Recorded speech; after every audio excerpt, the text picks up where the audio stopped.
Mengapa kita memiliki sidik jari? Sherlock Holmes sering berkata, tidak ada kejahatan yang sempurna. Itu benar, penjahat selalu meninggalkan jejak. Dan kalian semua yang suka nonton film detektif yang seru akan setuju bahwa sidik jari adalah cara termudah untuk melacak penjahat. Tapi, pernahkah kamu bertanya-tanya mengapa kita memiliki sidik jari dan peran apa yang mereka mainkan dalam hidup kita? Hari ini kita akan menjawab semua pertanyaanmu tentang sidik jari.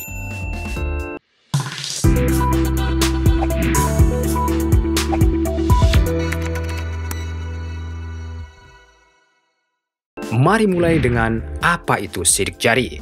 Sidik jari adalah kesan atau tanda yang ditinggalkan oleh gesekan dari jari manusia. Mereka adalah lingkaran kecil dan pola lembah di ujung jarimu. Ada 3 jenis pola friksi punggung bukit: simpul, lingkaran, dan lengkungan. Identifikasi sidik jari. Daktiloskopi adalah proses membandingkan kesan friksi kulit dan jari, telapak tangan dan jari kaki untuk menentukan apakah mereka berasal dari orang yang sama. Dan sekarang untuk pertanyaan utama, apa tujuan sidik jari? Atau mengapa kita memilikinya? Nah, para ilmuwan telah lama beralasan bahwa sidik jari membantu manusia mencengkram objek dengan menciptakan gesekan. Mereka berpikir bahwa punggungan pada sidik jari kita mungkin telah membantu nenek moyang kita meraih permukaan yang kasar. Satu lagi kemungkinan tujuan sidik jari adalah bahwa sidik jari membantu kita meningkatkan indera sentuhan dan membantumu mengidentifikasi objek. Di bawah punggungnya terdapat mekanoreseptor, sejenis reseptor sensorik yang merespons friksi yang disebabkan oleh gerakan ujung jari di sepanjang permukaan atau bahan dan mengirimkan informasi sentuhan ke otak.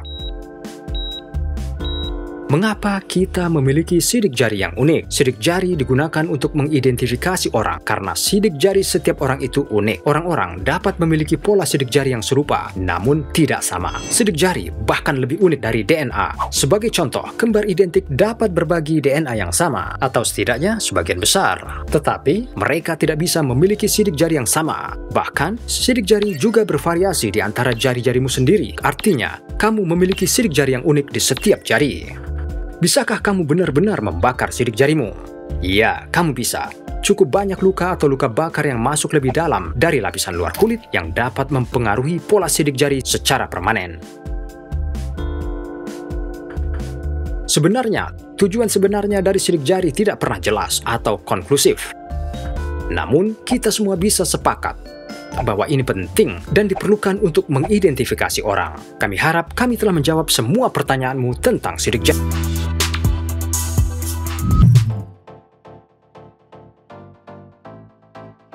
Saat kita masih kecil, kita semua berharap memiliki kekuatan super. Kekuatan super apa yang kamu inginkan?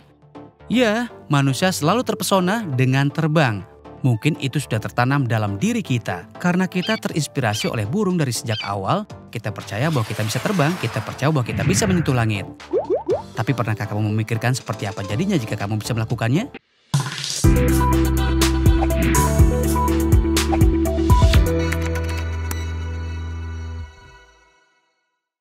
1. Kamu tidak akan pernah naik pesawat lagi.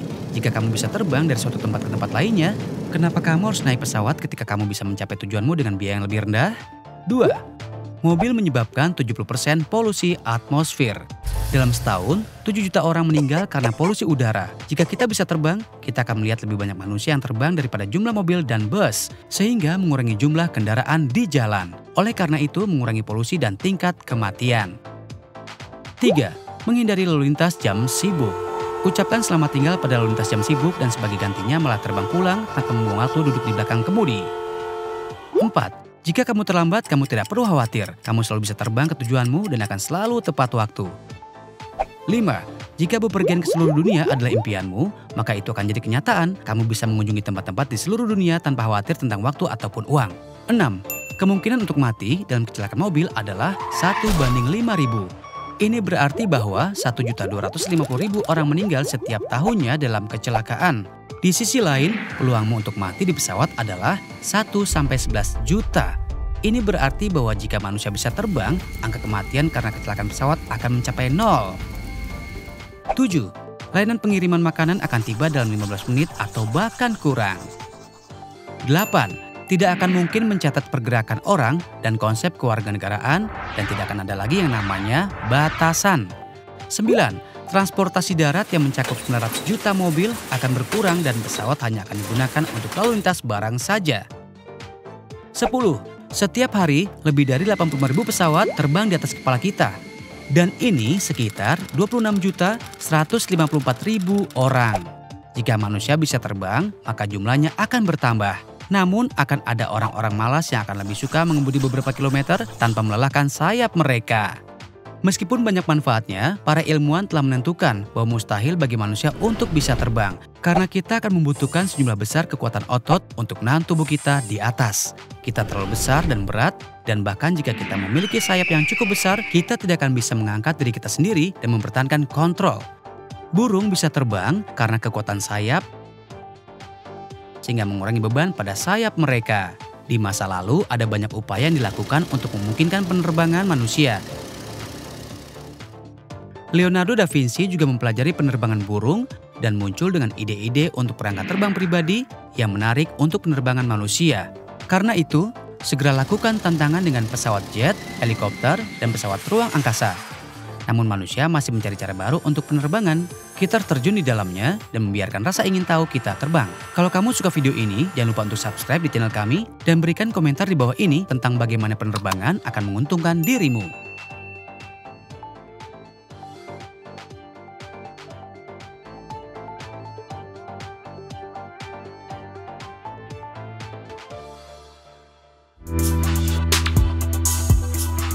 Kita semua sadar bahwa air adalah kebutuhan utama kita, dan tubuh kita mengirimkan sinyal pada kita jika kita mengalami dehidrasi, seperti bibir kering, kulit kering, pernapasan cepat, dan banyak lagi.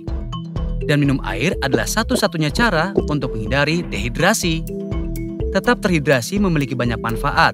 Beberapa di antaranya adalah menurunkan berat badan, pencernaan halus, otak yang sehat, kulit bercahaya, dan banyak lagi.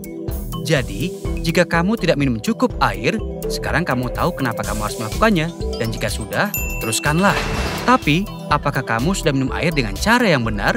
Tahukah kamu, salah dalam metode minum air putih sebenarnya bisa menyebabkan radang sendi, gangguan pencernaan, dan migrain?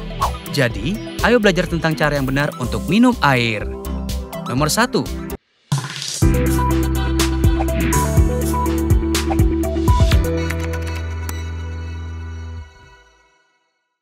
Minum air setelah makan.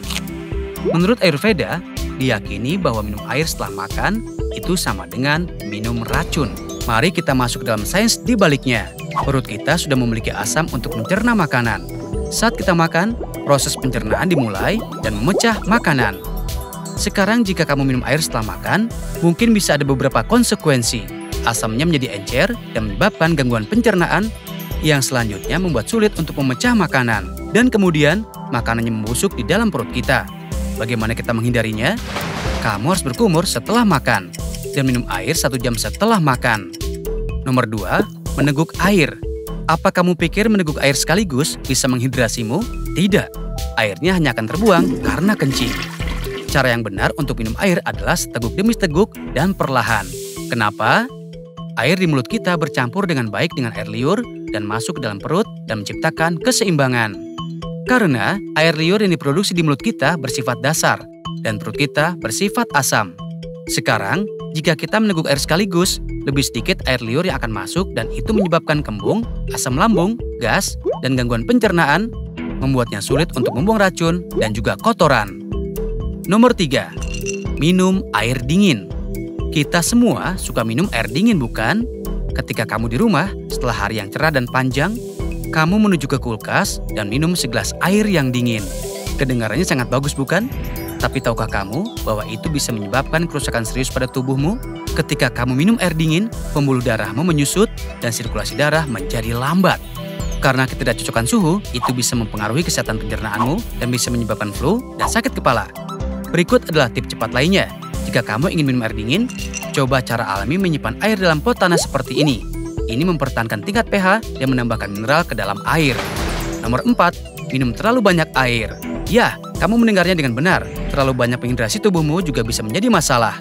adalah sebuah mitos bahwa kita harus minum sekitar 5-7 liter air dalam sehari.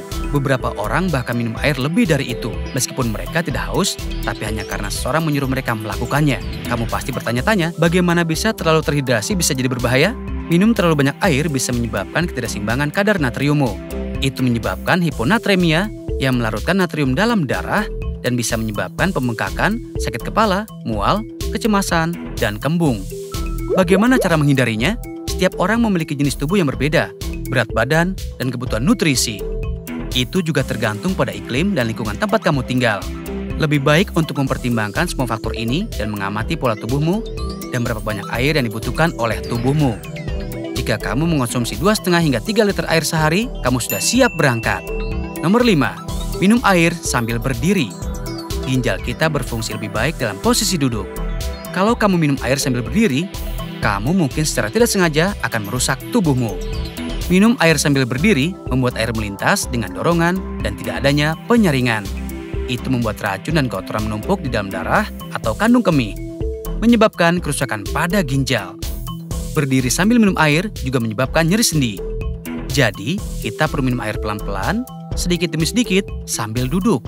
Jadi, mari kita ikuti semua tips untuk mengubah cara kita minum air untuk hidup yang lebih sehat.